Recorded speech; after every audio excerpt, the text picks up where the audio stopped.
इस क्लास में हम डिस्कस करेंगे इरिगेशन और जो उसके प्रोजेक्ट्स हैं हमारे मल्टीपर्पज प्रोजेक्ट्स उनके बारे में। इरिगेशन जो एक फैक्टर है, एक हम कह सकते हैं इंफ्रास्ट्रक्चर जो फैक्टर है, इसका एक कंपोनेंट है एग्रीकल्चर का। अगर दूसरे कंपोनेंट की मैं बात करूं टोटल, तो हम कह सकते हैं कि इरिगेशन के अलावा जो हमारे पास कंपोनेंट्स हैं वो ये है कि दो तरह के कंपोनेंट्स हम देखते हैं, एक जो इंफ्रास्ट्रक्चरल फैक्टर्स हैं और दूसरे कंपोनेंट वो हैं जो इंस्टीट्यूशनल हैं। अगर मैं नाम लूं उनमें, सबसे पहले इंफ्रास्ट्रक्चरल फैक्टर्स, उसमें सबसे पहले आता है इरिगेशन, क्योंकि इरिगेशन के बिना एग्रीकल्चर इज नॉट पॉसिबल। जो दूसरा है उसमें वो देख सकते हो सीड्स, थर्ड इज फर्टिलाइजर और फोर्थ इज पावर, बिजली चाहिए, उसके बिना नहीं है। अगर मैं इरिगेशन की बात करूं, सबसे पहले मैं इरिगेशन की बात करने वाले इस टॉपिक में कि जो इरिगेशन है कितने तरह का है, क्यों जरूरी है इरिगेशन। इसके अलावा सीड्स जो हमने बात की HY वैरायटी के सीड्स की, जो ग्रीन रेवोल्यूशन में डिस्कस किया था, सीड्स के बिना इट्स नॉट पॉसिबल कि हम प्रोडक्शन कर पाए अच्छी। अगर हमारे पास सीड्स अच्छे हैं तो हम ज्यादा प्रोडक्शन और अच्छी प्रोडक्टिविटी ला पाएंगे, अदरवाइज इट्स नॉट पॉसिबल। अगर मैं बात करूं फर्टिलाइजर की, जब हमने HYV की बात की सीड्स की, तो ये सप्लीमेंट्स जरूरी थे कि उनके साथ लोड्स ऑफ फर्टिलाइजर डाला जाए। फर्टिलाइजर होगा तभी कुछ हो पाएगा, और इसी तरह पावर, क्योंकि अगर हमने ट्यूबवेल्स लगाए तो ट्यूबवेल्स के लिए इंपॉर्टेंट है उस पर या तो मशीन सेट्स हों, जो पंप सेट्स हैं जो डीजल से चलेंगे, या फिर इलेक्ट्रिसिटी से चलने वाले जो मोटर्स हैं वो लगेंगे। अदरवाइज पंप में पानी नहीं होगा तो इरिगेशन नहीं हो पाएगा। तो चार चीजें हमारे लिए बहुत जरूरी हैं, फर्टिलाइजर, पावर, सीड्स और इरिगेशन। और जो दूसरे फैक्टर्स हमने डिस्कस किया वो हैं, जो हम करने वाले हैं वो इंस्टीट्यूशनल फैक्टर्स।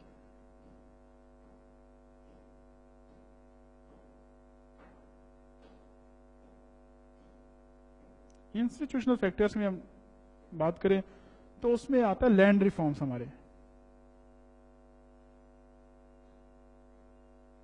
लैंड रिफॉर्म सबसे पहले आते हैं। उसमें आप कह सकते हैं जो टेनेंसी रिफॉर्म्स हैं, लैंड टेनेंट एक्ट हैं वो पास किए गए हैं, लैंड होल्डिंग्स जो उसकी कंसोलिडेशन की गई है, लैंड सीलिंग की गई है, लैंड सीलिंग,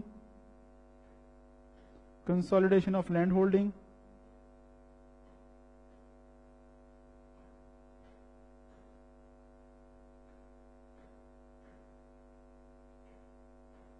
उसके अलावा जो रिकॉर्ड है हमारा उसको कंप्यूटराइज किया गया,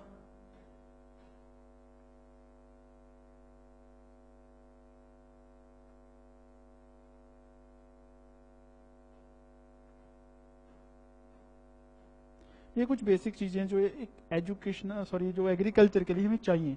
तो सबसे पहले हम बात करेंगे, इसमें जो हमारा टॉपिक है वो है एग्रीकल्चर। एग्रीकल्चर क्या होता है, पहले सबसे पहले वो सोचिए। कोई नहीं पूछने वाला आपसे एग्रीकल्चर क्या होता है, बट ये चीजें हम क्यों बात कर रहे हैं मैं इसलिए बता रहा हूँ, क्योंकि जब तक हमारे जो कॉन्सेप्ट है, बेसिक चीजें वो हमें क्लियर नहीं होंगी तो कुछ भी हमें अच्छी तरह समझ नहीं आ सकता। ये जरूर हम सारा कुछ पढ़ लेंगे, क्राइम कर लेंगे, बट ये सारी चीजें जो आपको हेल्प करती, चाहे वो ऐसे लिखना है, चाहे वो जीएस का या ऑप्शन का आपका आंसर है, हर जगह ये चीजें हेल्प करेंगी। Clarity of concept is must. इसलिए अब अगर मैं बात करूं इरिगेशन, तो सबसे पहले आता है इरिगेशन होता क्या, फिर उसकी इंपॉर्टेंस क्या, क्यों जरूरी है हमें इरिगेशन, बिना इरिगेशन के हमारा गुजारा नहीं चल सकता।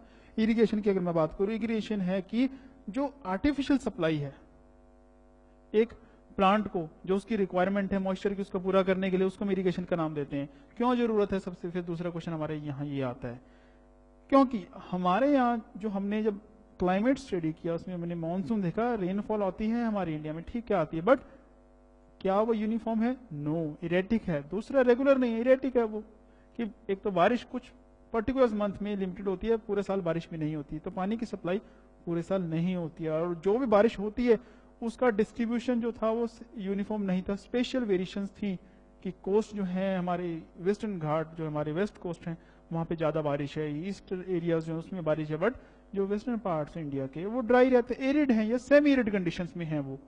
तो अगर ये वाटर सप्लाई नहीं पूरी होगी तो हम वहां क्रॉप्स कैसे उगाएंगे, तो उसके लिए जरूरी है कि हम आर्टिफिशियल सप्लाई करें पानी की, और इस आर्टिफिशियल सप्लाई को इरिगेशन कहते हैं। और जरूरी क्यों है? क्योंकि जो मानसून है वो कितने एरिया में, करीब 1/3 है जो हमारा मानसून से कवर हो पाता है, बाकी means more than 50% you can say sure कि इतना जो एरिया वो रेन फेड है, जहां पे जहां पे बारिश से किसी चीज से पानी नहीं मिलता, वहां पे इरिगेशन की जरूरत है, वहां पे आर्टिफिशियल सप्लाई की जरूरत है। तो इस चीज के लिए हमारे लिए इंपॉर्टेंट है कि अगर उस एरिया में हमें क्रॉप्स उगानी है तो आर्टिफिशियल सप्लाई यानी कि इरिगेशन के अरेंजमेंट्स करने ही पड़ेंगे। नहीं करेंगे तो ना क्रॉप उगाई जाती, यानी कि हमारी डेवलपमेंट कब होगी? इकोनॉमिक डेवलपमेंट नहीं हो पाएगी, जो कि जरूरी है हमारे लिए।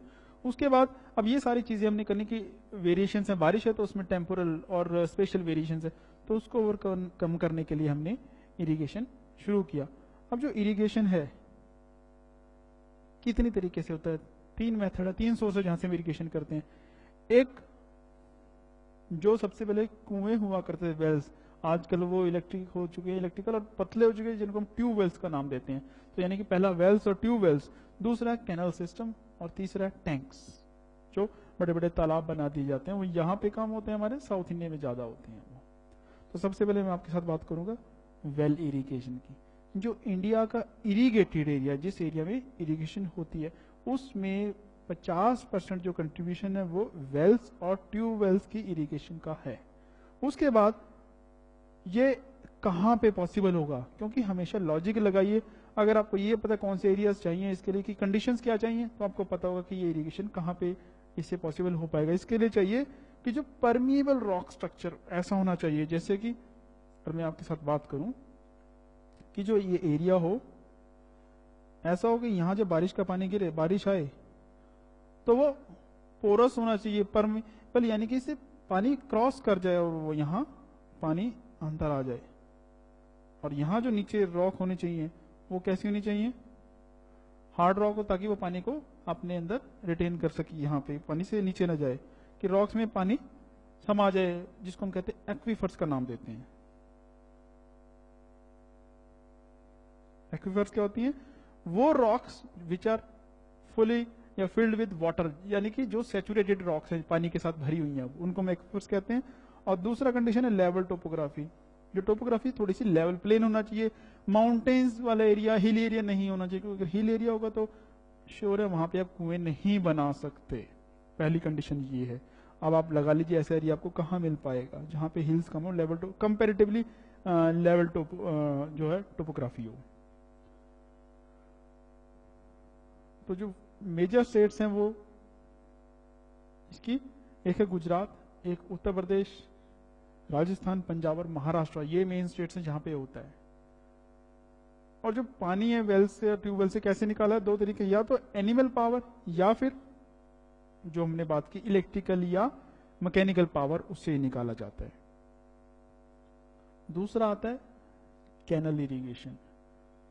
जो कैनल इरिगेशन है ये हमारा 40% जो एरिया इरिगेटेड एरिया, उसका 40% कैनल से इरिगेट होता है। और कहां पे होगा? जो इसकी कंडीशन है, इसके लिए क्या चाहिए? इसमें क्या किया कि जो ग्रेविटी है उस प्रिंसिपल पे काम करता है, क्योंकि पानी नदी में जैसे मूव करता है उसी तरह कैनल में मूव करेगा। नदी में ग्रेविटी की वजह से मूव करता है। वो कैसे कि अगर मैं हम बात करें यहाँ पे कि नदी कैसे मूव करती है, अगर स्लोप है तो नदी इसी स्लोप पे मूव करेगी, अगर स्लोप नहीं होगी तो रिवर नहीं मूव कर सकती। सिमिलरली कैनल कैसे मूव करेगी? इसी स्लोप पे। तो अगर स्लोप होगी यानी कि ग्रेविटी से पानी मूव करता है कैनल का। तो इसका जो सिद्धांत है, जो इसका प्रिंसिपल है, वो है ग्रेविटी। दूसरा, जो कैनल हम कहां पे बना सकते हैं? जहां पे वास्ट एक्सटेंसिव प्लेन है, बड़े मैदान हैं, और ऐसा कि उनमें खुदाई करना, कैनल बनाना आसान होना चाहिए, यानी कि रॉकी स्ट्रक्चर ना हो, हार्ड रॉक्स ना हो। तीसरा, अवेलेबिलिटी ऑफ पानी होनी चाहिए, अगर नहीं है तो पॉसिबल नहीं है।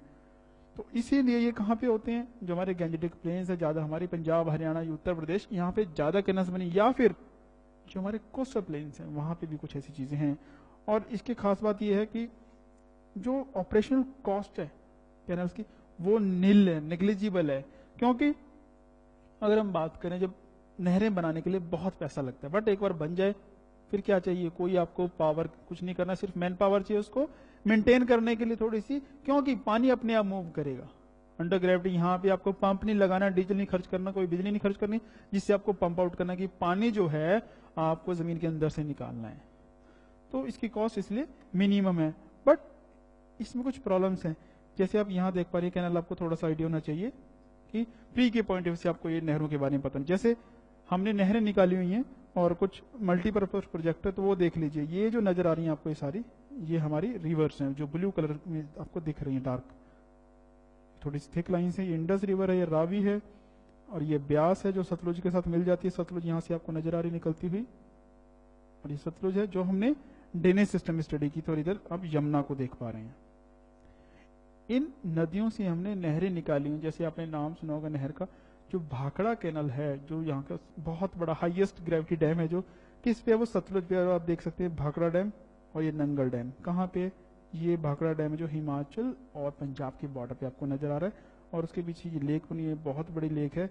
एक तरह का मल्टीपर्पज प्रोजेक्ट है कि आप यहाँ से इरिगेशन के लिए पानी आप ले रहे हैं, चैनल्स बनाए हुए हैं, और यहाँ पे हम इलेक्ट्रिसिटी भी जनरेट करते हैं। यहाँ से कैनल निकली हुई है जो भाखड़ा कैनल निकली हुई है, और यहाँ से फर्दर और कैनल्स हमने निकाली हुई। कि भाखड़ा कैनल ये इधर आ रही है, बाकी यहाँ से जो कैनल्स निकले इनको कहते हैं सरंद कैनल, फिर भटिंडा और पटियाला, और ये फीडर कैनल्स यहाँ से निकाले हैं, चैनल्स निकाले हैं फर्दर। सिमिलरली आप यहाँ देख पा रहे हैं कि ये कैनल्स बने, अपर बारी दोआब है, तो अपर बारी कैनल्स यहाँ पे हमने ये नहरें निकाली हुई हैं। फिर एक आपने नाम सुना होगा जो राजस्थान कैनल है, वो यहीं से निकाली हुई है, और यहाँ पे आप देख सकते हैं राजस्थान कैनल, ये इंदिरा, जिसको इंदिरा गांधी कैनल भी बोला जाता है। उसी तरह आपने वेस्टर्न यमुना कैनल सुना होगा जो फिरोज शाह तुगलक ने बनाई थी। हिस्ट्री में मैं जा रहा हूँ थोड़ा सा। और फिर ब्रिटिशर्स ने एक बार शाहजहां ने भी, और फिर ब्रिटिशर्स ने उसको मेंटेन करा है, वो आज भी है। और वो ताजे वाला यहाँ पे यमुना में देखिए, इस एरिया में आपको नजर आ रही है, यहाँ से निकलती ये जो नजर आ रही है, वेस्ट यमुना कैनल है। तो ये जो कैनल्स हैं ये अगेन बहुत इंपॉर्टेंट रोल प्ले करती हैं। बट एक चीज जो मैं आपको बता रहा हूँ वो ये कि जहां जहां ये अच्छा रोल प्ले करती हैं, इनके कुछ साइड इफेक्ट्स भी हैं। और मैं बात करूं अगर एरिया, तो कौन से एरिया जहां सबसे ज्यादा है, पंजाब है, हरियाणा हमारा, यूपी है, उसके अलावा आसाम है। ये सारे वो एरियाज देखिए कौन से, वेस्ट बंगाल है, जहां पे प्लेन एरियाज हैं हमारे, जो हमने फिजियोग्राफी डिस्कस की थी उसमें हमने देखा नॉर्थ इंडियन प्लेन्स और कोस्टल उड़ीसा आंध्र, यानी कि कोस्टल प्लेन्स कहां पे नहीं होंगे, हिली स्टेट्स। कौन सी पर्टिकुलरली, चाहे नॉर्थ की चले जाइए, कश्मीर वाले एरिया, वहां पे इतने नहीं नजर आएंगे कि हिमाचल में कहूँ नहरें हैं। दूसरा नॉर्थ ईस्ट स्टेट्स, वहां पे टोटली एब्सेंट है। जो ड्रॉबैक की हमने बात की थी, ड्रॉबैक जो मैं आपको पहले बता चुका हूँ, सबसे बड़ा ड्रॉबैक है सेलिनिटी का, सेलिनाइजेशन ऑफ द सॉइल कवर, और दूसरा वाटर लॉगिंग की प्रॉब्लम। इनको जरूर आप देखिए, एनालाइज कीजिएगा, क्योंकि जहां जहां पॉजिटिव एस्पेक्ट है, मेरिट्स हैं उसके, तो डीमेरिट्स भी हैं। और ये इसलिए कि अगर एग्जाम में क्वेश्चन आते हैं ताकि आप कुछ वर्ड वहां पे लिख पाए, एक शॉर्ट नोट लिख पाए एटलीस्ट। अगर वहां ना लिखें, हो सकता है एसए में, हो सकता है इंटरव्यू में, ये चीजें वहां काम आने वाली हैं। ये सारी अंडरस्टैंडिंग प्री में इनमें से क्वेश्चन ऐसे डायरेक्ट नहीं आते हैं कि ऐसे हो गया वैसे हो गया, ये सिर्फ आपके आइडिया के लिए। तीसरा जो हमारे पास मेथड है इरिगेशन का, जो सोर्स है वो है टैंक, जो हम तालाब बनाते हैं बड़े बड़े, साउथ इंडिया में बनाए जाते हैं ज्यादा। क्यों? जो इनकी कंडीशन क्या होनी चाहिए, एक ऐसी जगह हार्ड रॉक्स जो परमीबल ना हो, जो पानी जिसे परकुलेट ना करता, क्रॉस ना करता हो। तो उसके लिए कंडीशन क्या है कि पहली बात तो रॉकी स्ट्रक्चर हो, अनइवन हो। और ऐसा कहाँ पे, पेनिनसुलर इंडिया में, कि अगर ये हमारे पास एक डिप्रेशन सा है और ये रॉक है हार्ड, यहाँ से पानी नहीं निकल सकता, तो इसमें जो बारिश है वो पानी भर ले जाता है बारिश का। और फिर इसको यूज किया जाता है किस चीज के लिए, इरिगेशन के लिए, कि जब ऑफ सीजन होता है, जब बारिश नहीं आ रही होती है। और ऐसा कहाँ पे, तमिलनाडु, आंध्र प्रदेश और महाराष्ट्र, ये ऐसे एरियाज हैं जहां पे ये फेमस है। और 10% जो इरिगेटेड एरिया वो इसी से इरिगेट किया जाता है। और इसके ड्रॉबैक्स हैं कुछ। वो ड्रॉबैक्स क्या है कि पॉजिटिव एस्पेक्ट तो क्या है कि एक बारिश का पानी आप कहीं से नहीं लाना है, बारिश पड़ेगी, पानी भर जाएगा, उसको यूज करेंगे। बट जब आप टैंक बना रहे हैं तो बड़ा एरिया आपने कर लिया, उसके साथ की जो जमीन है जहां पे पानी आ जाता है, तो वो एक तरह से बेकार हो जाता है, लैंड फर्टाइल जो लैंड है वो यूजलेस हो जाती है। दूसरा, ये एक ओपन टैंक होते हैं बड़े बड़े, कि ऐसे आपने टैंक बनाया, बड़े टैंक हैं, तो इसका जो सरफेस है ऊपर से, सरफेस वाटर बहुत ज्यादा सरफेस होता है, तो इवेपोरेशन जो बहुत ज्यादा होती है, तो पानी का जो लॉस है वो ज्यादा होता है, जो ना कि वेल्स में होता है, ट्यूबवेल्स में, ना कैनल्स में इतना जितना यहां से होता है। क्योंकि यहाँ पे सीजनल आपने पानी इकट्ठा किया है और गर्मी ज्यादा है, यहाँ पे सर्दियां है नहीं, कि सनशाइन होता है तो इवेपोरेशन वहां से होगा। और जो तीसरा है वो है कि जो सोर्स है, दे आर नॉट पेरिनियल, क्योंकि जो south Indian rivers they are seasonal, season आएगा तो उनमें पानी आएगा, तो ये आपको 24/7 यानी कि पूरे साल 24 घंटे आपको पानी नहीं दे सकते। बारिश का पानी जब तक है उसमें वो चल रहा है तो चल रहा है, ठीक है। अगर आपने वो खत्म कर दिया तो नेक्स्ट सीजन तक वेट कीजिए, ये खत्म हो जाएगा फिर। तो ये इसके ड्रॉबैक्स हैं।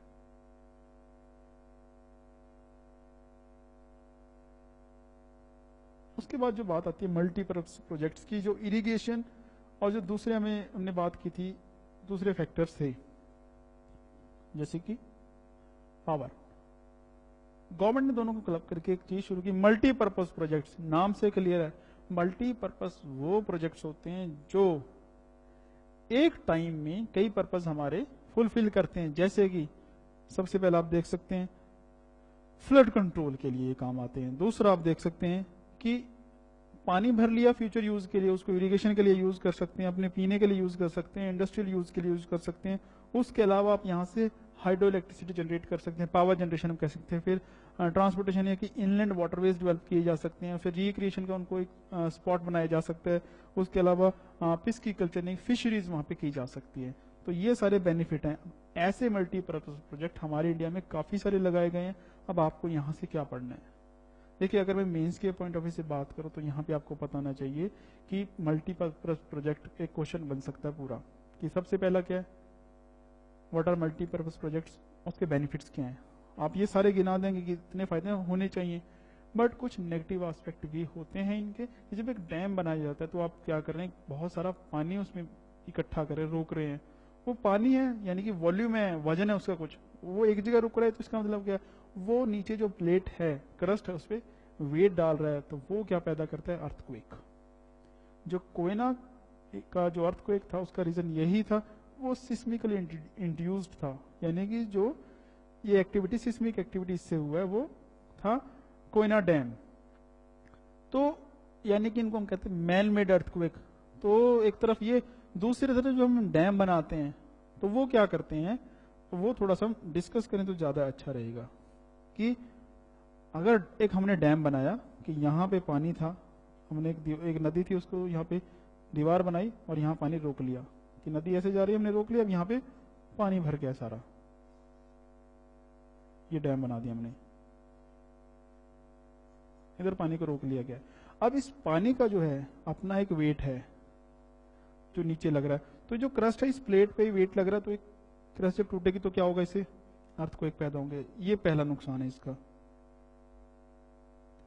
ये मैं क्यों बता रहा हूं, क्योंकि ऐसे क्वेश्चन आते हैं कि जो हम डैम बनाते हैं ये हमारी इकोनॉमिक डेवलपमेंट के लिए अच्छे हैं, बेनिफिशियल है, तो क्या इनके पॉजिटिव एस्पेक्ट हैं, इनके नुकसान भी हैं। और कुछ क्रिटिक्स कहते हैं कि जो डैम है वो बिजली पैदा करने के लिए बनाए थे, पर वो बिजली से ज्यादा समस्याएं पैदा करते हैं, प्रॉब्लम्स पैदा करते हैं। वो कैसे, वो ऐसे ही है। सबसे पहला ये है। दूसरा, जब डैम बनाया तो कितना सारा पानी आपने पीछे रोक लिया, बहुत सारा। जब पानी रोका तो इससे क्या होगा, इससे जो एरिया है, काफी एरिया इसको कवर करना पड़ेगा उस पानी को रोकने के लिए, तो एक बहुत बड़ी झील बनेगी जो काफी एरिया कवर करेगी, तो उसमें काफी सारी जमीन डूब जाएगी। जब वो लैंड सबमर्ज होगी तो हो सकता है उस जमीन में वहां पे गांव भी हो, तो जो गांव वाले होंगे उनको छोड़ के जाना पड़ेगा। तो दो चीजें हुई। सबसे पहला, डिसप्लेसमेंट ऑफ पीपल,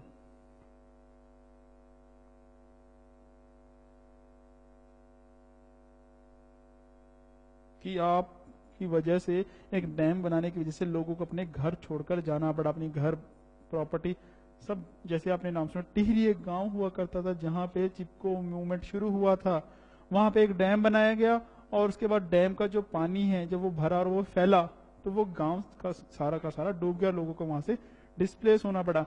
अब यहाँ से प्रॉब्लम क्या जनरेट है, अर्थक्वेक से आपको नजर आ रहा है प्रॉब्लम जनरेट होती है, नुकसान होता है। डिस्प्लेसमेंट ऑफ पीपल से क्या जनरेट, उनकी सारी अपनी लाइफ खत्म कर दी है, डिस्प्लेस यहां से किया और दूसरी जगह उनको सेटल करने में टाइम लगता है। और सबसे बड़ी प्रॉब्लम क्या है, सेटल प्रॉपर हो नहीं पाते, उनको कंपनसेशन नहीं मिल पाता, उनको घर नहीं मिल पाता, प्रॉपर जमीन नहीं मिल पाती, और ना वो अपनी जो लाइफ है वो अच्छी तरह से चला पाते हैं। उनकी जो सारा लाइफ का नुकसान हो गया, इकोनॉमिक नुकसान हुआ। तीसरा, जो एग्रीकल्चर लैंड है, वो एग्रीकल्चर लैंड है उसका लॉस हुआ। आपने कितना एरिया कवर कर दिया उसमें, वहां खेती होती थी, कुछ प्रोडक्शन होती थी, आपने वो एरिया खत्म कर दिया। चौथा, फ्लोरा एंड फौना, इसका लॉस, कि जो वहां पे जंगल हैं, पेड़ पौधे हैं, आपने वो सारे खत्म कर दिए, या तो काट लिए गए या उनको डूब गए, और ऐसा हुआ। और दूसरा वो जानवर हैं, अब जानवर कौन निकालने जाएगा वहां से जब डैम बन चुका है? डैम बन रहा, पानी आ रहा, जानवर या तो खुद भागेंगे, और ऐसा हो नहीं पाता कि सारे जानवर निकाले जाएं, कोशिश की जाती है बट जानवर जो आते मर जाते हैं उसमें आके।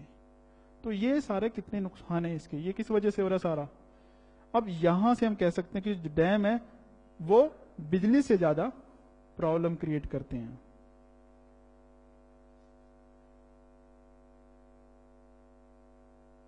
मोर प्रॉब्लम्स देन पावर।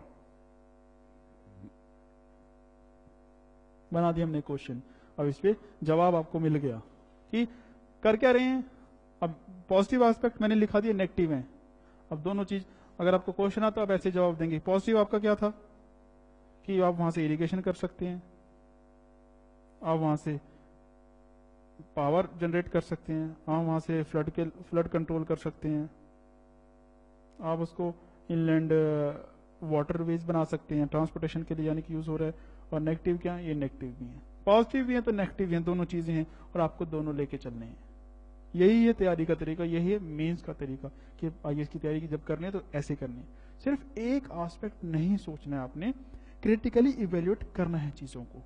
चलिए अब आगे बढ़ते हैं। अब प्री के पॉइंट ऑफ व्यू से क्या बताना चाहिए? देखिए प्री के पॉइंट ऑफ व्यू से आपको कुछ नहीं, आप मैप उठाइए और उस पर, पहले मैंने आपसे कहा था ड्रेनेज सिस्टम, आपने सारी रिवर्स देखी, अब दोबारा रिवर्स पे जाइए और इन डैम को ढूंढिए, मैप देखिए और उस पर देखिए कि किस रिवर पे कौन सा डैम। जैसे मैंने कहा भाखड़ा, ये कौन सी रिवर पे? सतलुज पे है। अगर मैं कहूँ रिहंद, रिहंद ये एक नदी है जो कि सोन की ट्रिब्यूटरी है। अगर मैं कहूँ गांधी सागर, मैं कहूँ जवाहर सागर, ये चंबल पे है। मैं कहूँ सरदार सरोवर, ये नर्मदा पे है। तो ऐसे आपको पता नहीं चाहिए, ये क्या मैच द फॉलोइंग आ सकता है, इधर डैम का नाम या प्रोजेक्ट का नाम और इधर रिवर, या फिर लोकेट करना आ सकता है कि आपको एक मैप दिया, वहां पे पॉइंट लगाए हुए, डॉट्स लगाए हुए हैं और यूपीएससी कहेगी match the following dot A dot B dot C, और यहाँ कौन कौन सी नदी और कौन कौन से प्रोजेक्ट्स हैं।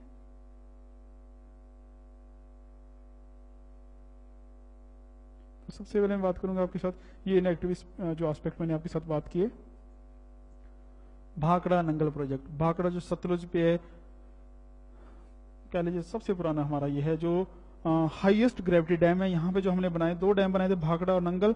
और यहाँ किस चीज के लिए? एक तो पावर हाउस बनाए गए, इलेक्ट्रिसिटी जनरेट करने के लिए था, और दूसरा जो भाखड़ा की कैनल है इरिगेशन के लिए, कि हमने एक भाखड़ा का कैनल सिस्टम बनाया पूरा। 2 चीजें, यानी कि पावर जनरेशन और इरिगेशन। 226 मीटर डैम की हाइट है, आप देख सकते हैं, और साथ में है नंगल डैम। उसके बाद जो दूसरा प्रोजेक्ट 1948 में शुरू किया गया था, ये दामोदर वैली प्रोजेक्ट। दामोदर आपने नाम सुना कि नदी है जिसको कहते हैं सौर ऑफ बंगाल, हमेशा बाढ़ आया करती थी। इसको टेम करने के लिए, इसको कंट्रोल करने के लिए गवर्नमेंट ने एक प्रोजेक्ट शुरू किया, दामोदर वैली प्रोजेक्ट। और उसमें कुछ डैम थे, 4 डैम, जो हमने टोटल 7 थे पर 4 बने हैं, 3 नहीं बन पाए हैं, वो बनाए गए। अब आप इन डैम का थोड़ा सा ध्यान रखिए, मैप पे ढूंढिए दामोदर कहाँ पे है, और उस पर डैम ये देखिए कि ये नदियां होंगी कौन कौन से 4 डैम है। तिलैया डैम है, कोनार डैम है, मैथुन डैम है और पांचेत डैम है। 4 डैम है जो उस पर बने हुए हैं। और उसके बाद इंदिरा गांधी कैनल सिस्टम, जो मैंने आपको बताया कि नदी से, ये जो पंजाब से निकाली गई एक कैनल, जो कि इंदिरा गांधी कैनल, जिसको राजस्थान कैनल मैंने बताया कि राजस्थान की लाइफलाइन बन चुकी है, वहां पे जो इरिगेशन का काम यही करती है। कहां से निकाली है? पोंग बैराज जो है ब्यास पे बना हुआ, वहां से निकाली गई है और उसको यूटिलाइज किया जा रहा है। और ये 189 किलोमीटर राजस्थान मेंस में जाती है, और इतना इसकी डिस्ट्रीब्यूटर से जो वहां पे ये इरिगेशन का काम करती है। उसके अलावा हीराकुंड प्रोजेक्ट है, ये जो है हमारा कह लीजिए सबसे लंबा डैम है, 57 के करीब इसकी जो लंबाई है किलोमीटर में है, उड़ीसा में महानदी रिवर के ऊपर है ये। उसके बाद कोसी प्रोजेक्ट है, कोसी भी एक नदी है जो बिहार में, मैं आपको बताऊं, जहाँ सौर ऑफ बिहार कहते हैं, हर साल आप न्यूज में पढ़ते हैं बिहार में जो फ्लड्स आते हैं, उसका रीजन ये भी है। 1955 में उसी चीज को करने के लिए, फ्लड को कंट्रोल करने के लिए शुरू किया गया था। उसके साथ दूसरे भी इसके साथ प्रोजेक्ट जोड़ दिए गए कि इरिगेशन भी हो गई, पावर जनरेशन भी होगा, और जो नेविगेशन है, फिशरी वगैरह सारा किया जाएगा, यानी कि ये भी एक मल्टीपर्पज प्रोजेक्ट है। और यहाँ पे हमने क्या किया, एक बैरेज बनाया नेपाल में, क्योंकि ये जो हमारा प्रोजेक्ट है नेपाल के साथ मिलकर हमने किया है। रीजन क्योंकि जो फ्लड आते हैं नेपाल में भी आते हैं, यहाँ भी आते हैं, तो हमने मिलकर बनाया कि बैरेज बना देते हैं ताकि ना फ्लड आए और हम इसको कंट्रोल कर सकें। उसके अलावा एम्बैंकमेंट्स हमने किनारों में बना दिए गए और यहाँ से कैनल्स निकाले गए और पावर हाउस बनाया गया। फिर एक Rihand valley project, Rihand valley question exam में भी आया, इस पे ऊपर एक प्रोजेक्ट लगाया गया। एक नदी है ये रिहंद, जो कि सोन की ट्रिब्यूटरी, और सोन किसकी ट्रिब्यूटरी है, गंगा की ट्रिब्यूटरी, जो कि गंगा को पटना के पास जाके ज्वाइन करती है।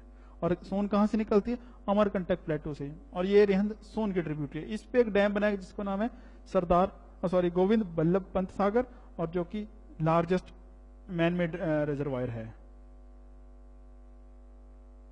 उसके बाद चंबल प्रोजेक्ट है। चंबल आपको पता है, चंबल की घाटी आपने बहुत नाम सुना होगा। तो चंबल जो नदी है जो कि यमुना की ट्रिब्यूटरी है, इसके ऊपर 3 डैम बनाए गए हैं। 3 प्रोजेक्ट हैं हमारे, एक तो है गांधी सागर है, एक राणा प्रताप सागर है, एक जवाहर सागर जो बन रहा है। ये सारे डैम इसके ऊपर बनाए गए हैं और पर्पज वही है इनमें से कि हमने क्या करना है, इरिगेशन के लिए यूज करने हैं और वहां से इलेक्ट्रिसिटी जनरेट करनी है। फिर तुंगभद्रा मल्टीपर्पज प्रोजेक्ट, ये कहां पे होगा, तुंगभद्रा नदी जो कि कृष्णा की ट्रिब्यूटरी है, और ये 2 स्टेट्स का मिलके, कर्नाटका और आंध्र प्रदेश का, दोनों ने मिलकर बनाया गया। और कहां पे है, कर्नाटका के बेलारी डिस्ट्रिक्ट में है। उसके बाद गंडक प्रोजेक्ट, गंडक क्या है, ये एक ट्रिब्यूटरी है उसकी गंगा की, और ये यूपी और बिहार दोनों मिलकर इसको बना रहे हैं। और इसमें हमने क्या करना है, एक तो बैरेज बनाया जा रहा है, उसके अलावा जो रेगुलेट करने के लिए एक हेड प्रोजेक्ट रेगुलेटर बनाएगा त्रिवेणी में। और इसमें से 4 कैनल निकाले गए, जो कि इंडिया की तरफ 2 हैं, 2 नेपाल। फिर है Narmada valley project. Narmada valley project आपने अगर न्यूज पेपर में ध्यान दिया हो तो ये न्यूज में रहता है ये प्रोजेक्ट। सरदार सरोवर प्रोजेक्ट उसका नाम है, सरदार सरोवर प्रोजेक्ट, और दूसरा नर्मदा सागर। सरदार सरोवर प्रोजेक्ट न्यूज में था इसलिए कंट्रोवर्शियल। अब अगर एग्जाम में क्वेश्चन आता है सरदार सरोवर प्रोजेक्ट पे एक शॉर्ट नोट लिखे तो आप क्या करेंगे, देखिए ज्योग्राफी एस्पेक्ट तो क्या कहता है कि आपको पता नहीं चाहिए ये प्रोजेक्ट कहाँ पे है, नर्मदा रिवर पे मध्य प्रदेश में है, किस लिए बनाया गया, power generation, hydro electricity produce करेंगे यहाँ से, और इरिगेशन भी होगा। फिर अगर जीएस में क्वेश्चन आए तो आप क्या करेंगे साथ में, अगर वो रिसेंटली न्यूज में है तो न्यूज में क्यों है, कंट्रोवर्सी है, तो आप वो जरूर लिखिए कि ये न्यूज में था, इस वजह से न्यूज में क्यों चल रहा है। बात की जा रही है इसकी हाइट बढ़ाने की, डैम की, पर अगर डैम की हाइट बढ़ाते हैं तो और पानी उसमें रुकेगा, और पानी रुकेगा, यानी कि पीछे जो एरिया है वो और ज्यादा पानी में डूबेगा, ज्यादा पानी का यानी कि वॉल्यूम जो है पानी का बढ़ जाएगा, ज्यादा एरिया सबमर्ज होगा तो लोग और डिस्प्लेस होंगे, तो पहले पॉपुलेशन जो वहां से डिस्प्लेस हो चुकी और होगी, यानी कि और प्रॉब्लम्स वहां पे और प्रॉब्लम्स क्रिएट होने वाली हैं। तो उस चीज के लिए इसमें प्रोटेस्ट किया जा रहा है। और आप सोशल एक्टिविस्ट एक मेधा पाटेकर, उनका नाम भी उसमें अखबारों में रहता है इस चीज को लेके, तो आपको ऐसे जवाब देना है इस चीज का। चलिए उसके बाद आता है नागार्जुन सागर, नाम से देख लीजिए, ये कृष्णा नदी के ऊपर है, नागार्जुन, नालगोंडा डिस्ट्रिक्ट आंध्र प्रदेश में है। और इसमें से 2 कैनल्स निकाली गई हैं, जवाहर और एक लाल बहादुर। उसके बाद व्यास, ब्यास नदी पे है, यहाँ पे 3 स्टेट्स का है, पंजाब, हरियाणा और राजस्थान का ज्वाइंट वेंचर है ये, जिसमें से एक ब्यास, सतलुज और एक पोंग डैम, 2 पार्ट हैं इसके। और तो इनकी कह लीजिए पंडो वो हिमाचल में, और पोंग जो है धौलाधार वो है ब्यास के पास एक पोंग, वहां पे आइए। फिर रामगंगा प्रोजेक्ट, रामगंगा गंगा की ट्रिब्यूटरी है, उसको रामगंगा कहते हैं। तो ये किस लिए बनाया गया, इरिगेशन फैसिलिटी के लिए, पानी ड्रिंकिंग वाटर की फैसिलिटी देने के लिए। यूपी में इरिगेशन देता है ये, दिल्ली को ड्रिंकिंग वाटर देता है, और यूपी में जो दूसरे area central UP, west UP, वहां पे क्या देता है, ईस्टर्न यूपी में फ्लड कंट्रोल की फैसिलिटी। उसके लिए यहाँ पे क्या बना, डैम बनाया गया और कैनल्स निकाली गई हैं इससे। उसके अंदर मयूर काशी प्रोजेक्ट, नाम देखिए मयूर काशी, ये रिवर कहाँ पे, हुगली की ट्रिब्यूटरी है ये। और हुगली क्या है, Hooghly is a distributary of Ganga river. और इसके जो 4 पर्पज हैं इसके, इरिगेशन पोटेंशियल वो इसके यूज करना है, फिर पावर जनरेशन हो गया, फ्लड कंट्रोल हो गया, सॉइल इरोजन को कंट्रोल करना, वो इसके पर्पज हैं। और यहाँ पे हमने क्या किया, एक बैरेज बनाया। बैरेज हमेशा किस लिए बनेंगे, नदी है बीच में, साथ में बैरेज बना दिए जाते हैं ताकि जो पानी है वो उसको रोक ले, फ्लड्स ना आए, यानी कि फ्लड कंट्रोल के लिए। और इरिगेशन कैनल्स निकाले गए हैं उसमें से। उसके बाद टिहरी डैम, जो मैंने आपको नाम लिया, उत्तराखंड में ही था। टिहरी एक जगह का नाम है, टिहरी गांव था, वहां पे ये बनाया गया। और अलकनंदा जो नदी है उसके ऊपर ये बनाया गया, टिहरी डिस्ट्रिक्ट उत्तरांचल में। और इसका जो रीजन था बनाने का वो था जो फ्लड कंट्रोल के लिए बनाया गया, ताकि फ्लड्स आते थे और उस वजह से बनाया गया। और दूसरा पावर जनरेशन के लिए। उसके बाद फरक्का बैरेज, फरक्का आप चले जाइए दोबारा वेस्ट बंगाल में चले जाइए, वहां पे है ये बॉर्डर पे पड़ता है, उधर झारखंड का बॉर्डर, इधर वेस्ट बंगाल का बॉर्डर है, तो बॉर्डर वेस्ट बंगाल की उस पर पड़ता है ये। और नेविगेशन के लिए बेसिकली किया गया ताकि उसको जो हेल्प मिल सके नेविगेशन में। और यहाँ पे हमने बैरेज बनाया है उसके अक्रॉस, गंगा नदी के अक्रॉस। फिर दूसरे कुछ इस तरह के प्रोजेक्ट हैं जो आपको पता होना चाहिए, जो न्यूज़पेपर में अक्सर देखे, जैसे उगाई प्रोजेक्ट है, ये हमारी तपी पे है। पेरियार प्रोजेक्ट है, नाम से क्लियर है, पेरियार नदी पे है। तपी कहाँ पे? मध्य प्रदेश में है। पेरियार कहाँ पे? केरला में है। उसके बाद तवा प्रोजेक्ट है, ये तवा नदी एक मध्य प्रदेश में है। फिर माता टीला डैम, ये भी काफी न्यूज में रहता है, ये बेतवा नदी है एक झांसी में, उस पे है। फिर सलाल, ये भी न्यूज में रहता है, चेनाब पे है। फिर कालिंदी, ये कर्नाटक में एक नदी है, उस पे है। नापता झाकड़ी हिमाचल में बहुत बड़ा प्रोजेक्ट है, आप देख लीजिए। धूलहस्ती जम्मू कश्मीर में चेनाब पे है ये। तो ये कुछ प्रोजेक्ट्स जो मैंने आपके बताए। फिर उसके बाद नेक्स्ट चैप्टर में हम डिस्कस करेंगे नेक्स्ट टॉपिक के बारे में। तब तक के लिए धन्यवाद।